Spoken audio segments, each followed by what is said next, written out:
Welcome, everyone, to the first episode of the Winning in Professional Service podcast. I'm Matteo, and I'm joined today by my co-host, Scott Pressimone. Hey, Scott, how are you? Hey, good to see you again, Matteo. Yes. Today, we are going to talk about, and this is our very first episode that we're recording, um, and we're going to be talking about the hidden costs of hiring cheap.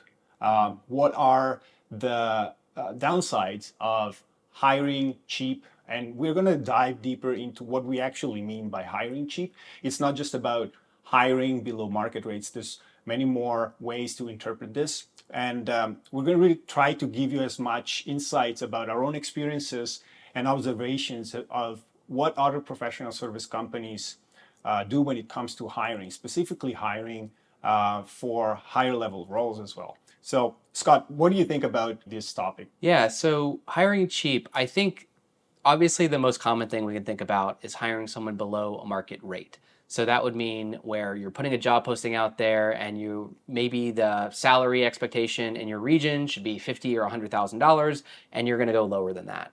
However, I think there are actually other challenges that come up or other ways that you could be hurting your business by hiring not just below market rate, but perhaps trying to hire a hybrid role. That's one of the most common things that I've experienced personally.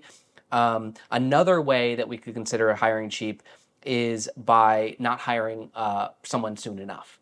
So I think we've all experienced this as leaders in businesses where you kind of avoid a role that we know that we need, but because it seems costly, we wait longer than we should. So those are kind of the three main areas. We kind of have not hiring soon enough, hiring below the market rate, and hiring a hybrid position. So I'm curious, Matteo, have you experienced any of these in any roles that you've had before? I I did. I mean, I've experienced firsthand being hired in a hybrid role myself, and the experience itself can be a little bit overwhelming, especially in the first few months as you are starting to really get acclimatized to the new role, to the position and responsibilities. But even after the first few months of integration with our new team, maybe in a new department, potentially a completely new company, the level, the expectations are always, very high because you are not tasked to just do one specific thing. You spread your energy and time and mental sort of brain power across different tasks. I feel like potentially the hiring hybrid is one of the sort of issues I see more often professional service companies do, and the reason why they're doing that are many. One of which could potentially really be trying to save as much money and try to maximize the potential of an individual across different tasks that could have very different natures on their own. Yeah. Oh, absolutely. And I think we should focus more on this because I use that term hybrid role. I think it's not actually titled a hybrid role when you're posting it. I think the conversations in a leadership meeting, go something like this: like, "Oh, hey, we need this person to do this administration work, and we also need someone to do this." And then someone has the idea. They say, "Hey, how about we just hire one person and does both those things?" And I think it seems like a good idea because, as Matteo said, costs can be very difficult. Essentially, it's a risk every time you're hiring someone new, and the idea of hiring for two roles or three roles when maybe you can get away with one, it's hard to resist that. So a couple times I've experienced that where, again, in a lower level position, there was a case where there was a company I was working with that, again, needed help in finance, needed help in some administrative tasks, needed help with some sales administrative tasks. And they said, well, maybe we just get an administrator to do all these things. They can know finance, they can do these reports, they can help a salesperson in this way. And the list of things just became everyone's want list. So it was, we have all these gaps. This person has these gaps, this person has these gaps. Let's merge them together and create a job out of that. So that's one of the ones that I've definitely experienced. And then another one, Matteo, that I think you were referencing is sometimes a sales and marketing role merged together can be one of those. And a challenge of a hybrid role. Oh, hey, we have some challenges in sales. We have some challenges in marketing. How about we get someone that we call the head of marketing to also do sales or to also manage a sales team member? And I think I'm curious of your opinion on this, Matteo. I have seen some marketing departments, for instance, change and become maybe a revenue department. Maybe they're called a revenue department, and maybe, or there's a chief revenue officer, and they are responsible for both marketing and sales in this example. And I would say that that's not necessarily a bad thing, in that maybe it does make sense to have someone that's managing a larger kind of dual department. The issue comes in when it's not labeled as such. So, what do you have? Do you have an opinion on that, of like someone managing those two things?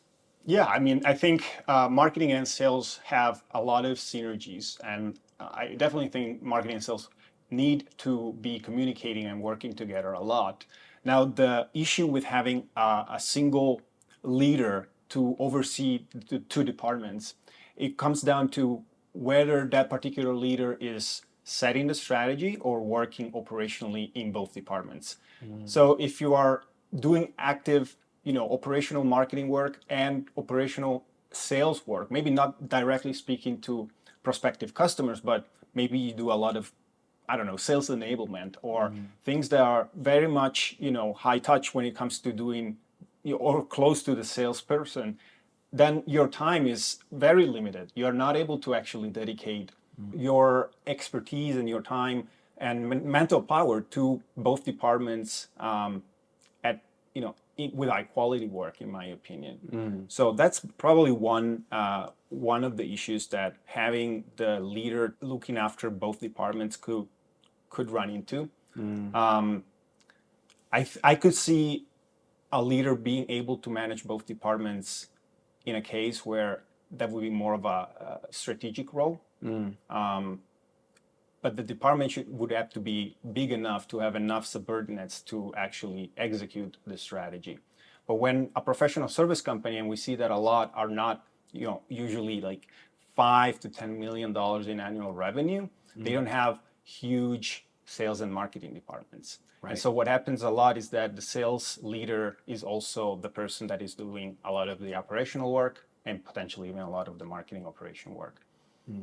Now, that's a great point. I mean, it's kind of a hybrid on top of a hybrid. When you're thinking about leading sales and marketing in some way, that might be feasible. But as you said, it's that you're taking leadership in that case. And there's a lot going on when it comes to leading all those team members to do those different types of things. And it's a great way. I mean, potentially that can work well because you don't have this issue of barriers between departments. Yeah. Like the sales not talking to the marketing department, that could be a bad thing. So maybe merging those can make sense. But as you said, well, hold on, if you're supposed to be getting your hands dirty in all these operational tasks, getting articles out, getting, sales calls or whatever it is, if you're doing that and you're trying to lead more than one specialization, that's where it gets extra challenging. So that makes perfect sense. Now that leads me into this next topic, which is why you should actually avoid it. So you pointed out, Matteo, reason to avoid it is that you're maybe overwhelming your hire. I have some other reason I think you should really avoid hiring cheap in this way, and it's because you are likely to attract desperate people. So we have to remember that when you're interviewing someone, and let's say it's for this role where you listed everything that you want, every gap that you have in your company, you're saying, we'll have that person do it. Some people might actually come in for those interviews. And if they need the job, maybe they're unemployed, maybe they really, really dislike their current job, I think that they are willing to nod their head and say, yeah, I'll do that. Oh, you need help with this? I'm pretty good at that. I'm pretty good at that. And they'll nod their head to a lot of things, but really they just need the job. And if you're hiring someone that just really needs the job, the outcome might be that they're overpromising and under-delivering.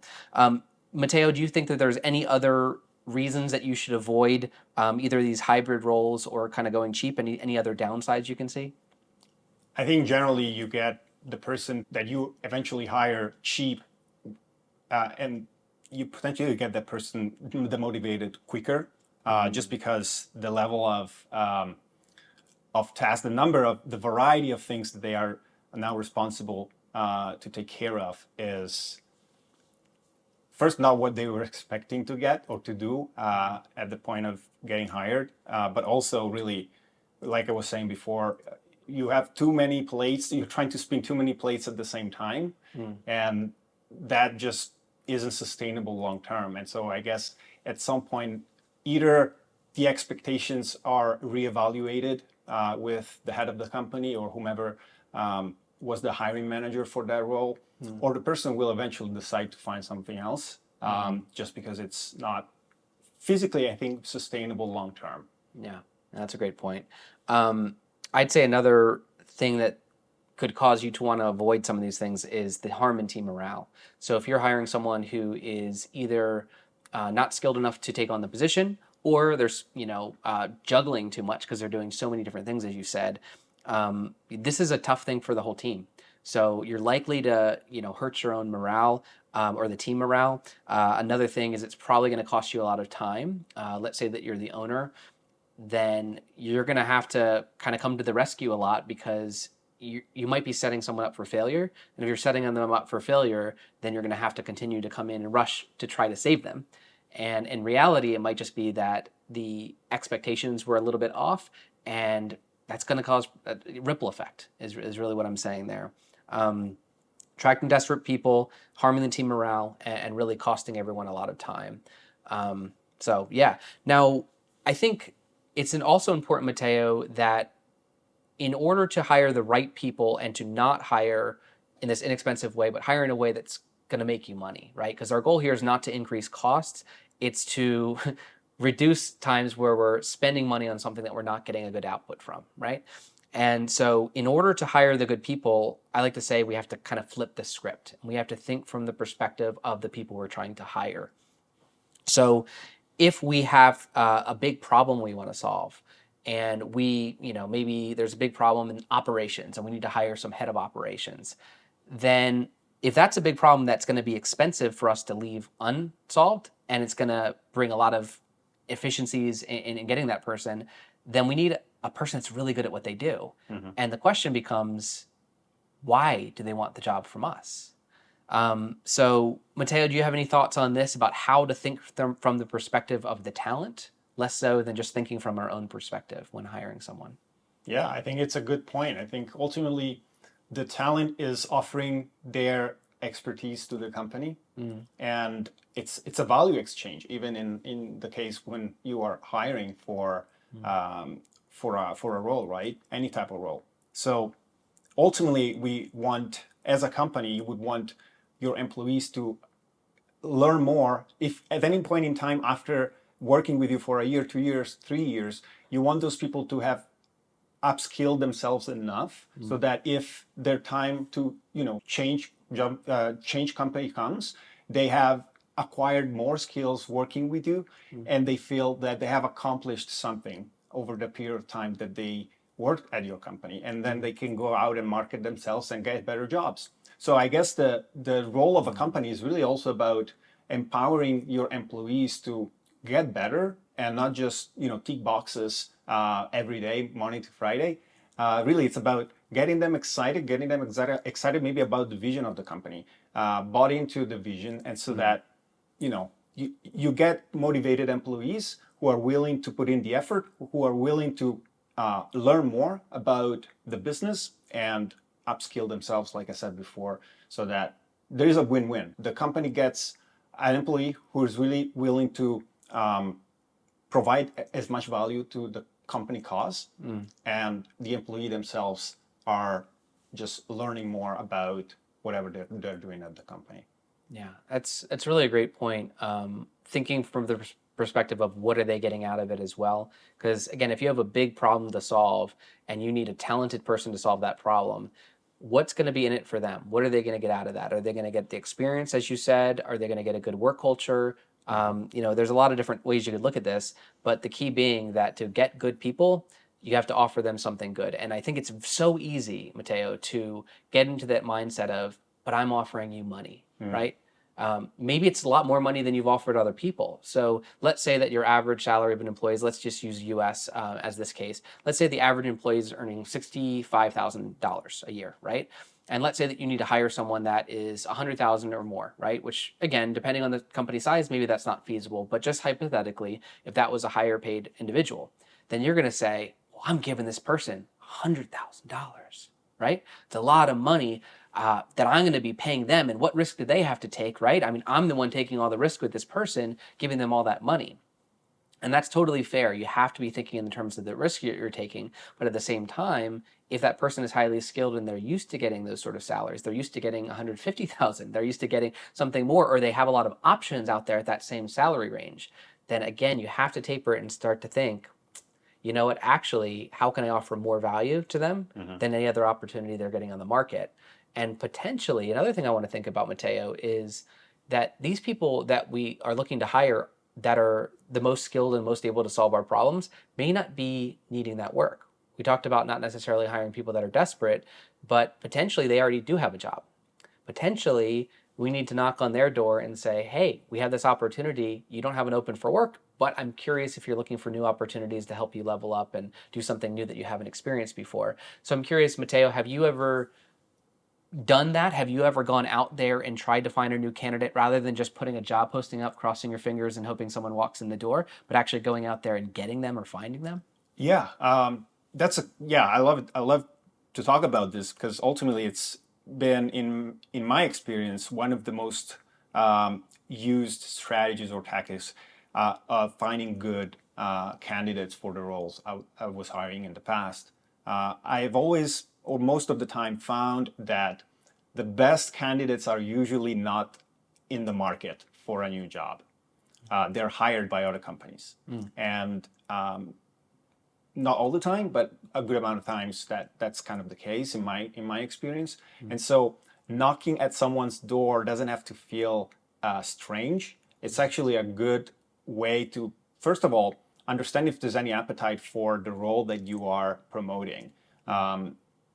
Some people may not even be interested in hearing about it. Some people may be interested and they may just window shopping for a new role, maybe not actively, but they maybe are at the back of their mind trying to find something different than what they're doing. And so I believe that, yeah, actively recruiting is definitely a good way to find skilled talent for sure. Because obviously you have more control over who you are going to talk to. Whereas if you just rely on people applying to your job posting, you're pretty much just waiting for people to see what you're offering. And not all the time you're going to get the best candidates in those cases. I mean, you would have to find out why those people are, first of all, in the market for a new job. What is the actual reason why they're looking for a different job? Do they have any issues with their prior employer or whatever other reason that got them into the market for a new job? Right, right. And I don't want to say that people that are looking for jobs are necessarily not good fits, right? As you pointed out, Matteo, you could go out there seeking a candidate that you need by going on LinkedIn and sending them a message about this maybe opportunity that you have. So you could do that, but you could also probably have a job posting up and see if you can get some applicants, because every time someone has lost the job doesn't mean that they did something wrong, doesn't mean that they're not qualified. And when I referred to a desperate candidate, I am not saying that everyone who has lost the job or is seeking a new job is desperate. But I do think that if you are interviewing someone who sent you their resume and is telling you everything that you want to hear and telling you that they'll do the job even if the expectations are really high, the things that they'll be responsible for are vast, and maybe the salary range is only okay. If they're saying all those things, I'm just saying that that type of person might be saying all those things and telling you what you want to hear because they just need a job.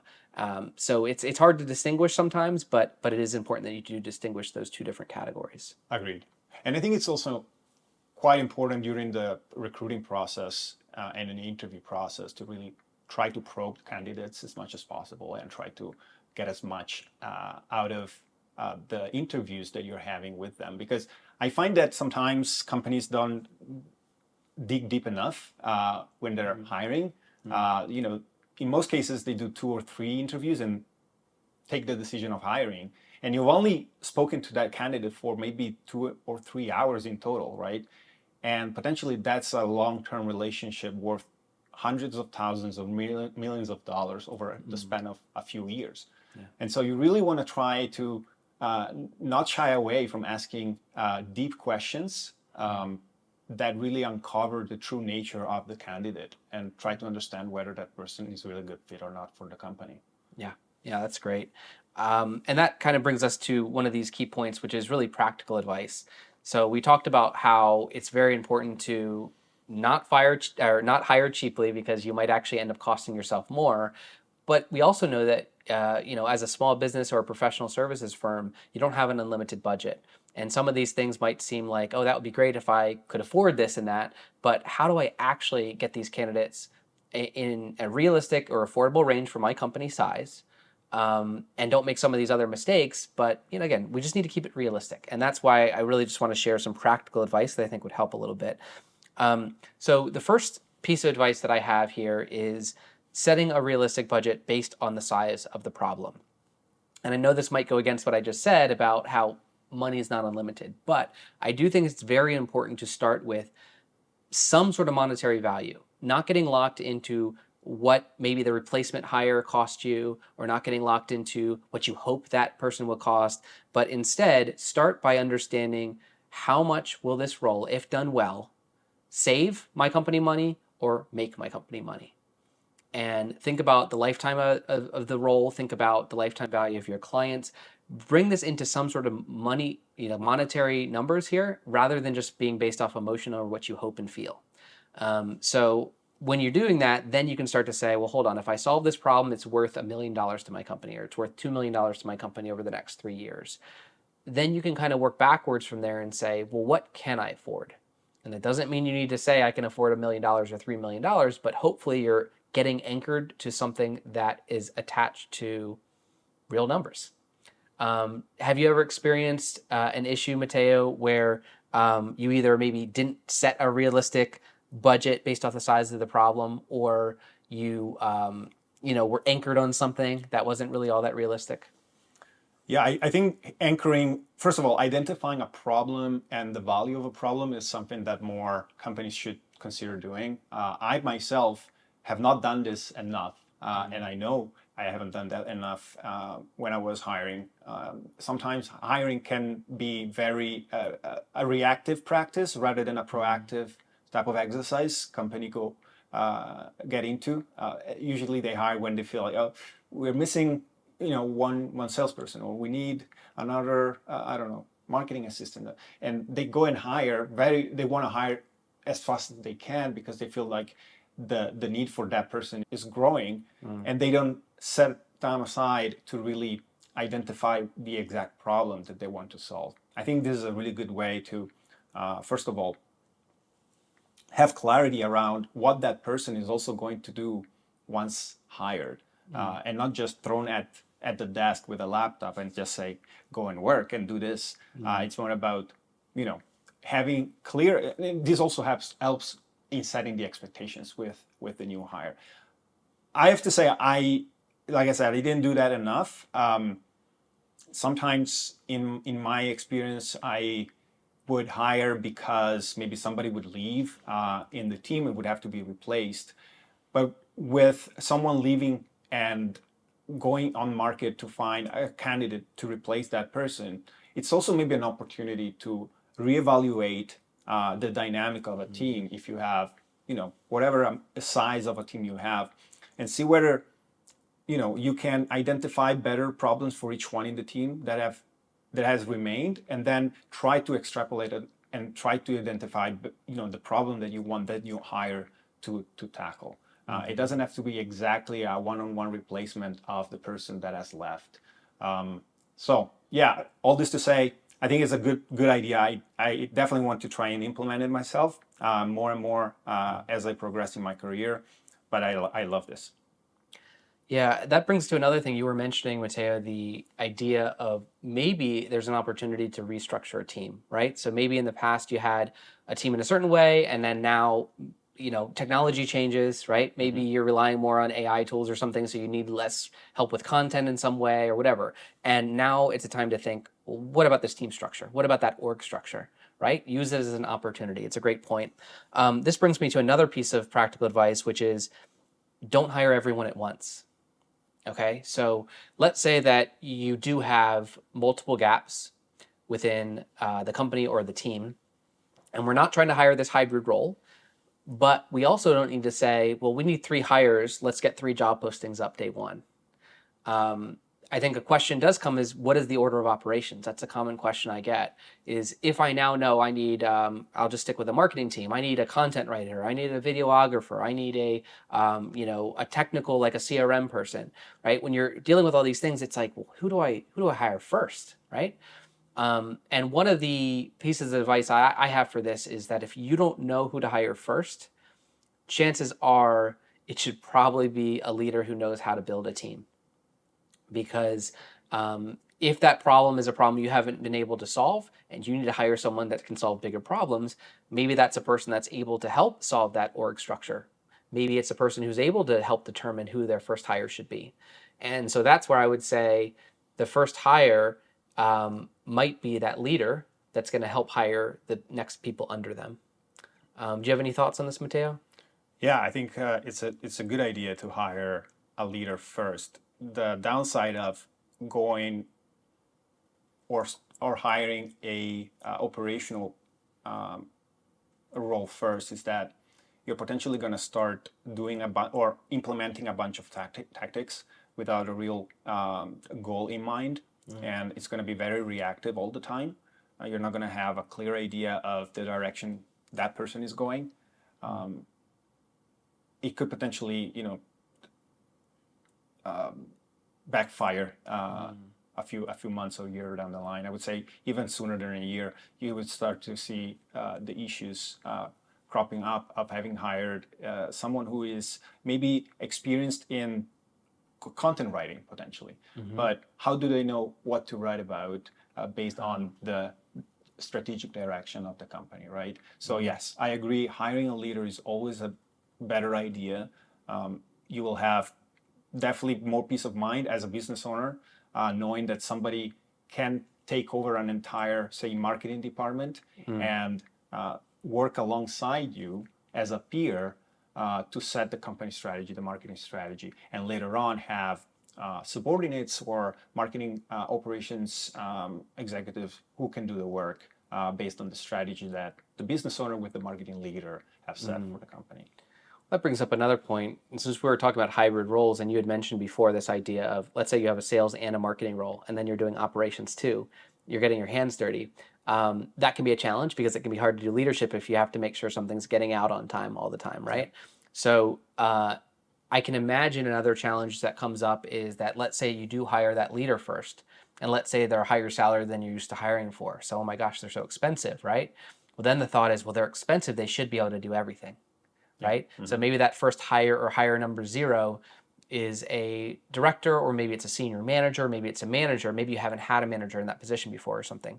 Then you say, well, that manager should be able to manage maybe the one existing team member or 2 existing team members, and they should be able to do all the work, right? And I think the challenge there becomes you might actually be disappointed with that leader if they're the leader and the operator hybrid, doing both things and not doing either of those things very well. Well, in that case, you're going to say, well, why is that person not doing the money that, we're spending all this money on them? Why aren't they getting me the results? And I think part of that challenge is you get stuck in that whole first hire number 0 round, and you don't allow that person to grow and hire the subordinates, as you said, that they maybe should be under them. So, do you have any thoughts on why you think that might happen, Matteo, to where that first hire, that hire number 0 ends up being now someone who's taking on too much? I think it could be because, especially when a company is trying to set up an entirely new department, assuming the marketing department isn't existent, right? Yeah. And the marketing has been done by the business owner since the foundation of the company. It's really about trusting, in my opinion, trusting the process of building a new engine or a new machine that is going to help the company long term. It's more like an investment rather than I want to put money into the slot machine today to get something back tomorrow. And so it's really, I really think it's more about the short or long term vision of the business owner about what this new department is going to be able to accomplish in, say, 3 to 4 years down the line, rather than I want this new person to set the strategy and do the strategy. There's always very much. I really think we're all humans.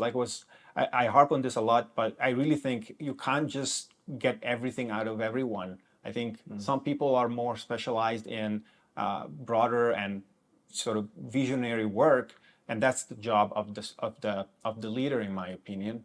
And then you have specialists that can execute on that vision. I know that as a business owner, initially most business owners do everything themselves, and they think that everyone else after them can do everything like they did. But in reality, when you are not the business owner, you don't want to do everything. You want to be hired for the specialization that you have, and you want to be able to delegate the work that you cannot do as well as someone who has actually experience in, specific areas of marketing or sales or HR or finance.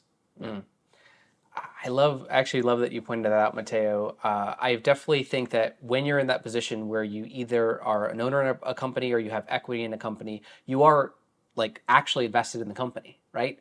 And if that company succeeds, or if you later on decide to sell, you are the one that makes the money from that. And so I think something that happens is when you live in that role for a long time, it's easy to think that your employees, you're giving them the opportunity. They can work for the business. They're getting benefits when you're getting benefits, right? Everyone's growing together. And that's a great thing to say, but the challenge becomes it's not their business, right? And I think it's important to hire people that have that.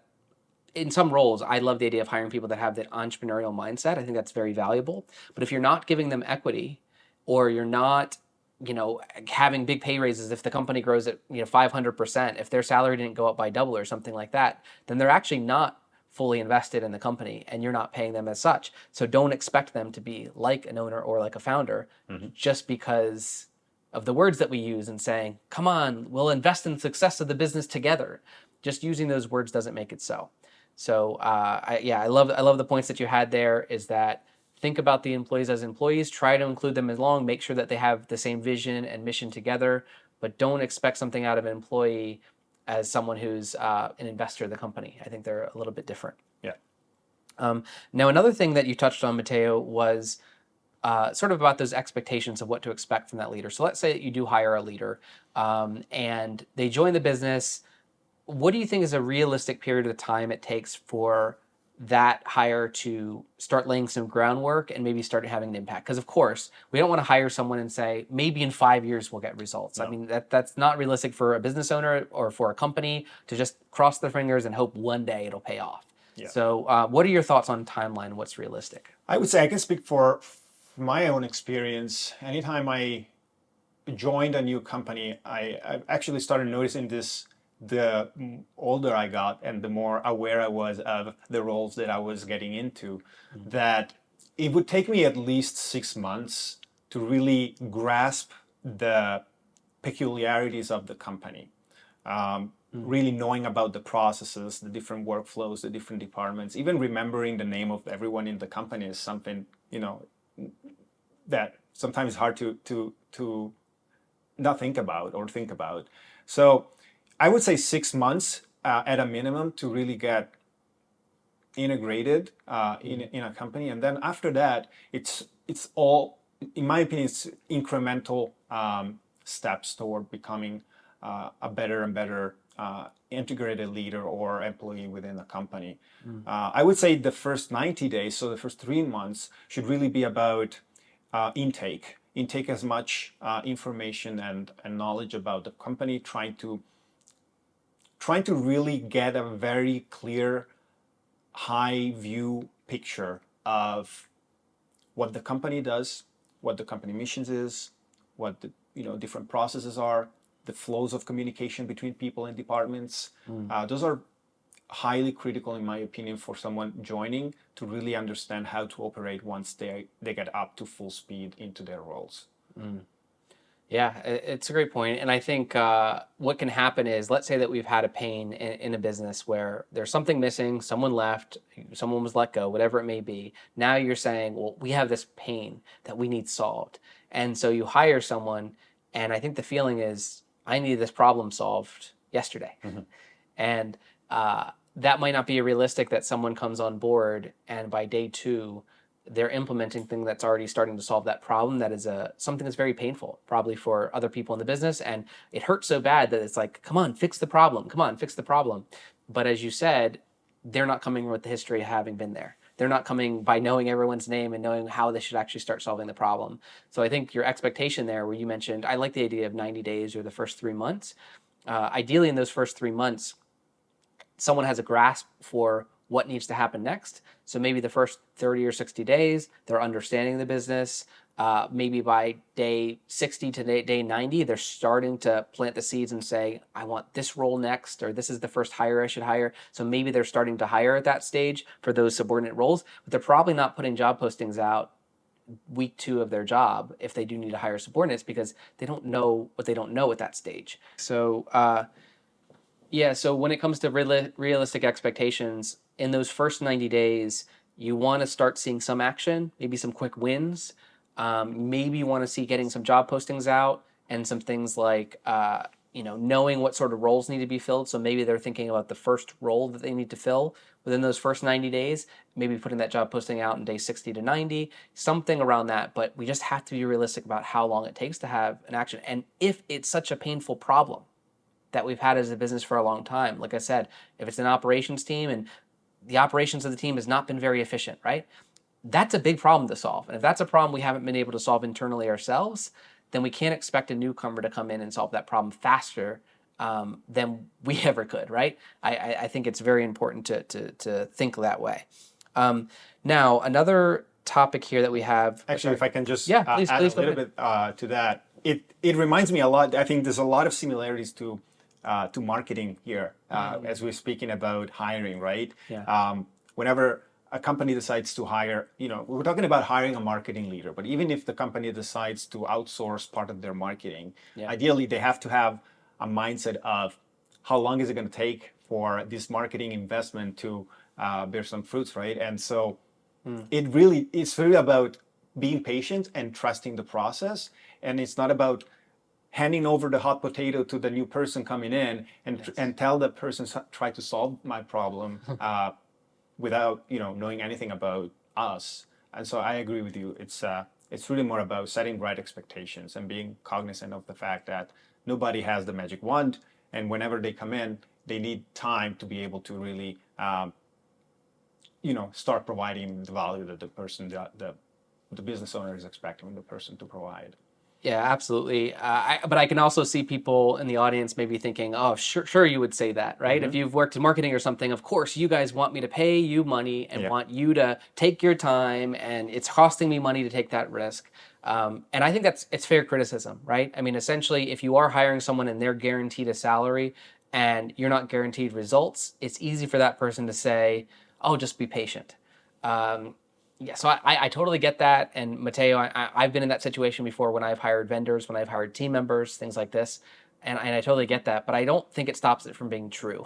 I think the reality is that you are not going to get someone who's going to give you the big wins in a short period of time, because that's just not how problems are solved. But I do think what you can do to avoid this whole just trust me, sort of thing is that's where it comes down to, if you're interviewing someone, looking into their background. You got to be relatively confident that they actually do know how to solve those problems. So if they have a history of solving the problems, if their references are saying they can solve the problems, if they have a great methodology behind how they solve the problems, if they have all this stuff they're delivering you at that stage of you vetting them and doing that due diligence, now it's at a point where you do actually have to trust. Yeah.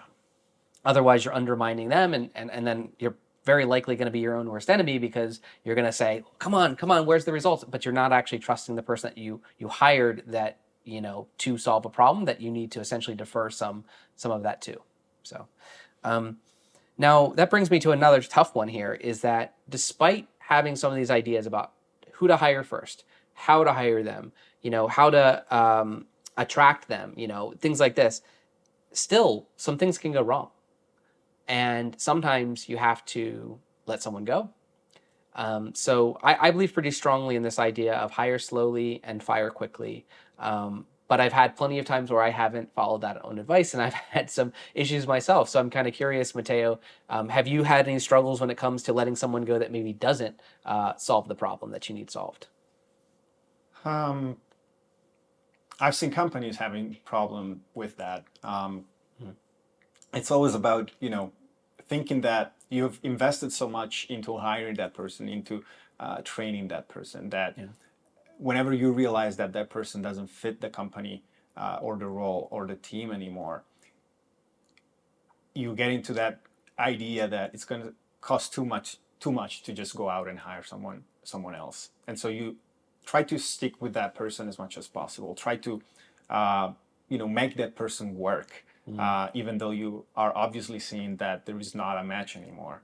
I would agree with you. It's much better to let that person go, let the person have, find the right role for them in a company that is suited for their role, for their own skills and traits, and instead go to market like we said before and try to find the right candidate for the role that you're needing. So I don't have personal experience, but I have seen companies having this particular issue, and it's more common than we think. Really, it's hiring is an expensive and time-consuming effort.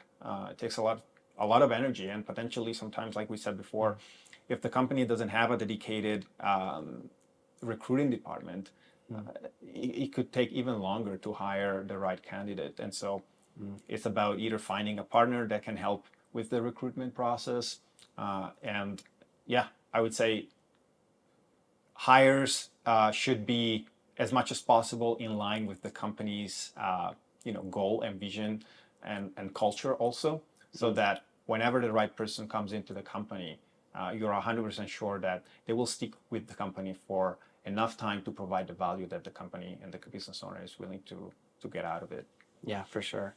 And the firing, as you said, is a really tough thing to do. But I don't know. I guess I've experienced quite a few times hoping that someone's going to get better, right? Yeah. And so there's this feeling of, okay, 6 months. Well, oh, they did a really great thing, yesterday that it's giving them me hope that they'll turn things around.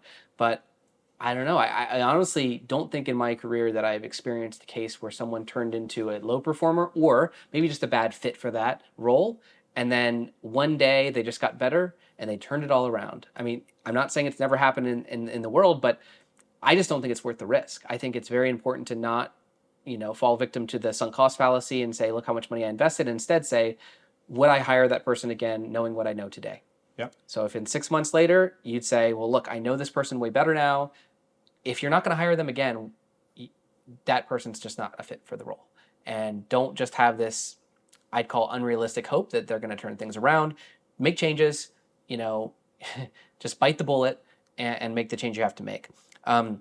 Now, getting into another piece of advice, let's just think about when you're hiring, ways to avoid some of the mistakes of the bad hires, right? So one of these things is to make sure that your job description is also well optimized for the role. So we talked about it not having tons of unrealistic expectations or a whole bunch of things that are not aligned with what that job should be about.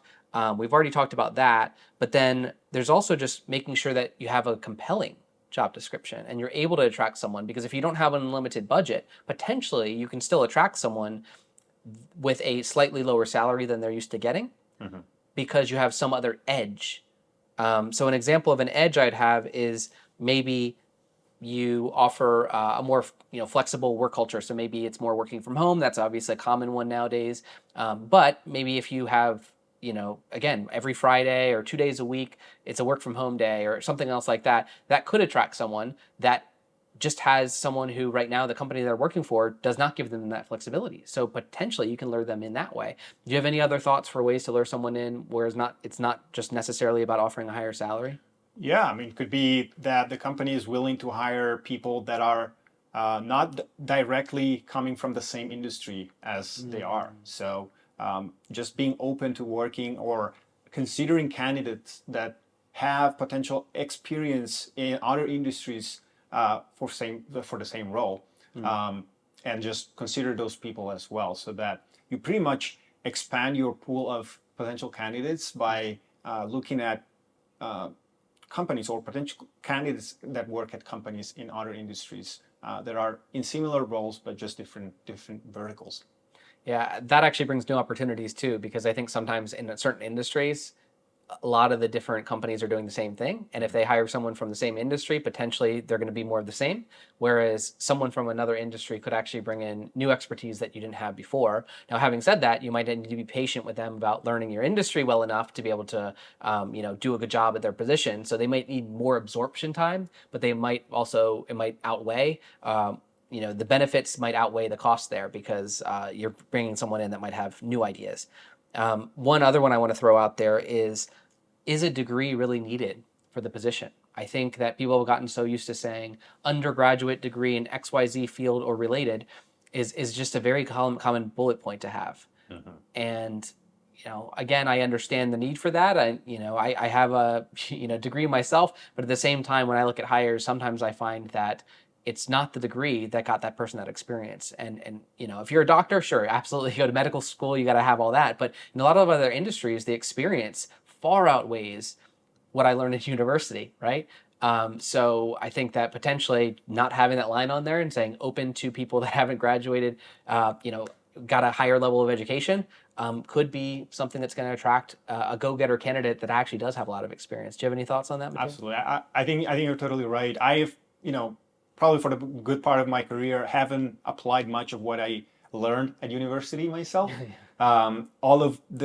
Pretty much all of the jobs I've had were quite unrelated to what I studied, although I do have a degree like you do. And so it's really about making sure the person has the right attitude, really, and being able to find the candidate that has that experience, like we're talking about, and making sure that even if it's not directly related, maybe they are motivated to get into a new industry or a new sort of role coming into, from a different place. Yeah, I'll admit too, I've had job descriptions out there before that I've posted, which have had degree required, and I never really thought about it. That the main reason that, of course, we do that is because if we're not in a field that requires certain credentials, right, then we think, well, hey, if they've gotten through college, if they've graduated college, that means they're at least strong-willed, or they were able to get through doing all the papers, and their work ethic is kind of has that signature of they got a degree. They're willing to do that, right? And I get that, but at the same time, we got to think there are other ways that someone can prove the experience that they have, and if they've accomplished amazing things for at a company over the last 4 years, well, that to me is proving more than that degree ever did. So that's where it's like their history is actually what we're trying to get to when we're saying they got a degree, and in reality, there's other ways that they can prove that. Now, another thing that I want to think about is we talked about attracting candidates by maybe not having that on their job description where it doesn't say you must have, or the job posting say whether or not you had a degree. Another thing is if the job description is not, very honest, it could attract the wrong kind of candidates. So one practical advice I have is to be radically transparent with the job description and being radically transparent in the interview. And what I mean by that is, you don't need to say every drama that's ever happened in your office, but if you've struggled with the role before, if you've struggled in a certain area of the business and you need expertise from the outside and you're asking for help, you don't need to put your foot forward to say, we know everything and we're great and you should join this great team. You might want to lead with the fact that you actually have a problem that you need solved and the type of problem you need solved and why you struggle with it, or at least sharing that in the interview. Because if you don't do that, you could be attracting the wrong type of candidate, or maybe you're painting too rosy of a picture, and that candidate's going to be very surprised when they come on the ground and they got this pretty picture only to find out all the things that were hidden under the carpet that they weren't aware of. So do you have any opinions on this, Matteo? Yeah, I mean, I think it's also a good way to sort of share about the potential challenges that they might face once hired, because especially in the interview process, you'll see that if someone is really desperate and you throw out a lot of challenges at them and they're still kind of like, oh yeah, I'm really positive I can do this, you really need to consider whether they're actually motivated by the challenge or they're so desperate that whatever challenge that you're throwing at them, they're willing to take it. I sometimes have come across candidates that tried to sell themselves too much to the challenges I was presenting them that I ended up not moving forward with those candidates because I felt that, they were not entirely sincere about being able to face certain types of issues once I knew that, they would face once hired. It's a really good way. I think it's important to almost like show them what the life at the company will be a month, 2 months, 3 months, and 4 months, and even longer after they get hired. It's almost like we're going to discuss this maybe in another episode, but like how clients want to have a clear idea of what it means to work with a company even before they sign on the dotted line. And I think this is very similar for when we hire new people. I love that. It's like the day in the life. And I think we've been talking a lot about leadership hires, but I think it's any hire. It's that if you're hiring an administrative type level person or an executive assistant, if they're going to be doing certain tasks that are not super exciting, I think being honest and sharing those things in the job description and the interview is just so important. It's say the good side, say the bad side, say the things they're not going to enjoy, but then balance it out by the things that they are going to enjoy. The day in the life. Tell that whole picture because you want them to be able to visualize what life is going to be working like for your organization. And that way, yeah, you might get fewer candidates, you might get fewer applicants. That's all fine. But the person that lands, our goal here is to not waste time on a bad fit hire. Mm-hmm. So it's worth it to get fewer applicants and to get someone who actually really does want the role and really is well suited for that type of position, the goods and the bads of that position. Now, to kind of close this out, I think that there's another, I'd alluded to the fact that compensation, we don't have an unlimited budget to spend on these people. And I think we have to get a little bit creative if we don't have an unlimited budget to make sure that we're still able to attract these high talent individuals. So do you have any thoughts on maybe how we could adapt comp plans or anything like that to maybe attract an individual? Yeah, definitely. I think potentially offering a slightly lower base salary and offset that with a bonus performance plan. Obviously, the idea isn't to take advantage of the candidate by just saying, I'm going to give you a big bonus at the end of the year if you achieve these results. And the results also seem to become, if the company tries to take advantage of this practice, it will sound as if these goals are so unachievable. The person will become demotivated, and so yes, you have attracted someone, but then that person isn't going to be sticking around as much, and is not going to be as motivated to achieve those results just because they seem so far-fetched. So I think the idea of using a performance-based compensation structure is good, but it also has to be in favor of the employee, make the employee feel that they can achieve those results, and not just, potentially you will eventually get there.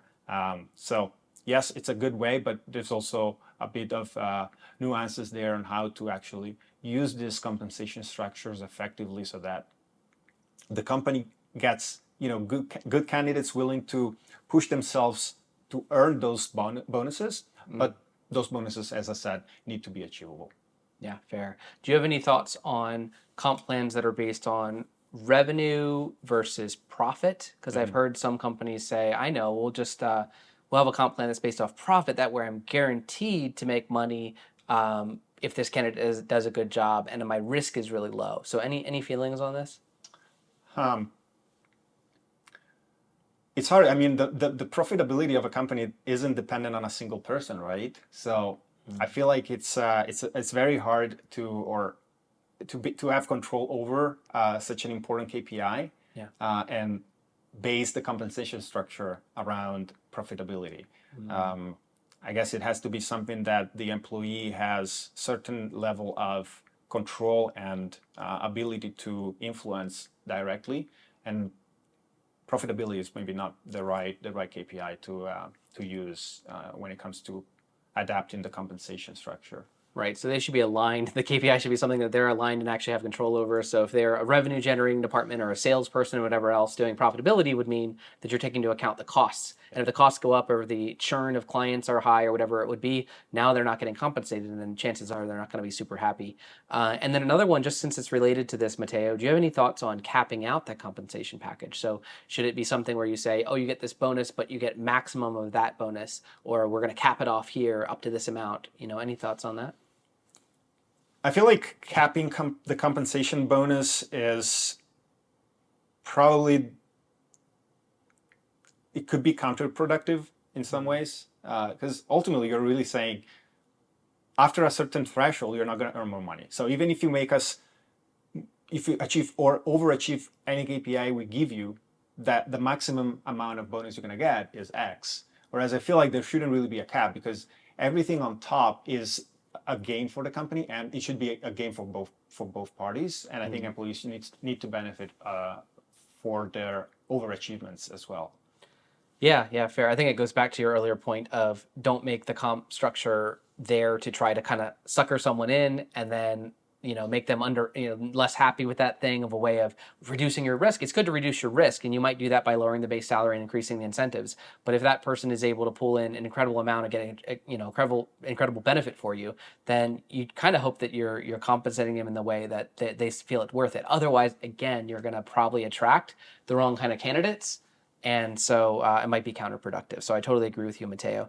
Well, those are the main practical tips that I have. And so I hope that this was valuable. And really, again, the key here is not to just share, you got to spend a lot of money on everyone. You got to hire a whole bunch of roles. It's just to remember that there is a downside of hiring cheap, because I would argue that hiring cheap can be very, very expensive, right? Hiring the wrong position, having a more toxic culture, hiring people that are underachieving, all these things have effects. And so if we're just looking at base salary and saying, I want to optimize for that, you might actually be hurting other areas. And that's where just starting with the more realistic expectations can set you up for great success, in fact. So long as you go in and, get the right people on the team that can solve the big problems and get you the kind of benefits that you're looking for. So any other closing thoughts on this, Matteo? No, I think we've covered quite a lot today. This is our first episode. I really appreciate you coming on. Thank you so much. And to our listeners, please tune in for our other episodes, and feel free to leave comments and suggestions on the topics you want us covered for future episodes.